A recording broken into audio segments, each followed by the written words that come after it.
Hi guys, welcome to our channel. நீங்கள் வந்து மைன்கிராஃப்ட்ல beginner இருந்தீங்களா? இந்த டிப்ஸை பாருங்க. ஃபர்ஸ்ட் நீங்க கூகுளுக்குள்ள போயிட்டு இந்த மாதிரி லிங்க் உங்க சீடு போட்டு this is seed has a village அப்படின்னா சீடு ஃபைண்டர் வரும். அதை கிளிக் பண்ணீங்கன்னா உங்களுக்கு வேரியஸ் ஸ்ட்ரக்சர்ஸ் மைன்கிராஃப்ட்ல இருக்க வேரியஸ் ஸ்ட்ரக்சர்ஸ் வந்து இந்த ஆப்ல வரும். எக்ஸாம்பிள் நான் வந்து இது வந்து வில்லேஜ் ஃபைண்டருக்கு நான் கொடுத்துருக்கேன். இந்த இதெல்லாம் நீங்க ரீட் பண்ணி பார்த்துக்கலாம். நெக்ஸ்ட் நீங்க டாப்ல போயிட்டு அந்த ஆப்ஸ் வந்து டபுள் கிளிக் பண்ணணும். ஃபர்ஸ்ட் நீங்க டைப் பண்றப்பே உங்க சீடு போட்டீங்கன்னா இங்க சீடு அப்படியே வந்துடும். நெக்ஸ்ட் அப்புறம் ஆப்பை டபுள் கிளிக் பண்ணீங்கன்னா உங்களுக்கு வந்து பயம்ஸ் என்னென்ன ஸ்ட்ரக்சர்ஸ் இருக்கு, வில்லேஜ் அந்த மாதிரி ஸ்ட்ராங் ஹோல் அந்த மாதிரிலாம் வந்துடும். இப்போ வந்து பார்த்தீங்கன்னா நான் உங்கள்கிட்ட காட்டுவேன்.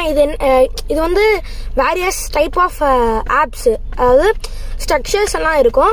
நான் அப்படியே வரிசை காப்பிட்டே வரேன். என்னென்ன இருக்குன்னு பார்த்துக்கோங்க. அதாவது நெதர்லேயும் இருக்குது, எண்ட்லேயும் இருக்குது, அப்புறம் ஓவர் வேர்ட்லேயும் இருக்குது. நீங்கள் வந்து உங்களுக்கு பிகினராக இருந்தீங்கன்னா அந்த ஆப் ரொம்ப ரொம்ப யூஸ்ஃபுல்லாக இருக்கும். நெக்ஸ்ட் வந்து இந்த மாதிரி எக்ஸாம்பிள் நான் பயமை கிளிக் பண்ணீங்கன்னா இந்த மாதிரி வரும். இதெல்லாம் என்னென்ன பயம், அது வந்து சங்க் வந்து லோட் ஆகி என்னென்ன பயம்லாம் காட்டும். நெக்ஸ்ட் இங்கே வந்து நீங்கள் அந்த ஒய் லெவல் என்ன லெவல்ஸ் நீங்கள் கோஆர்டினேட்ஸ் போட்டிங்கன்னா இதெல்லாம் வரும். நெக்ஸ்ட் வந்து இப்போ வில்லேஜ்னா அந்த மாதிரி. ஓகேவா கைஸ், இந்த வீடியோ உங்களுக்கு ரொம்ப யூஸ்ஃபுல்லாக இருக்கும்னு நினைக்கிறேன். மறக்காமல் லைக் பண்ணுங்கள், ஷேர் பண்ணுங்கள், கமெண்ட் பண்ணுங்கள். Bye guys.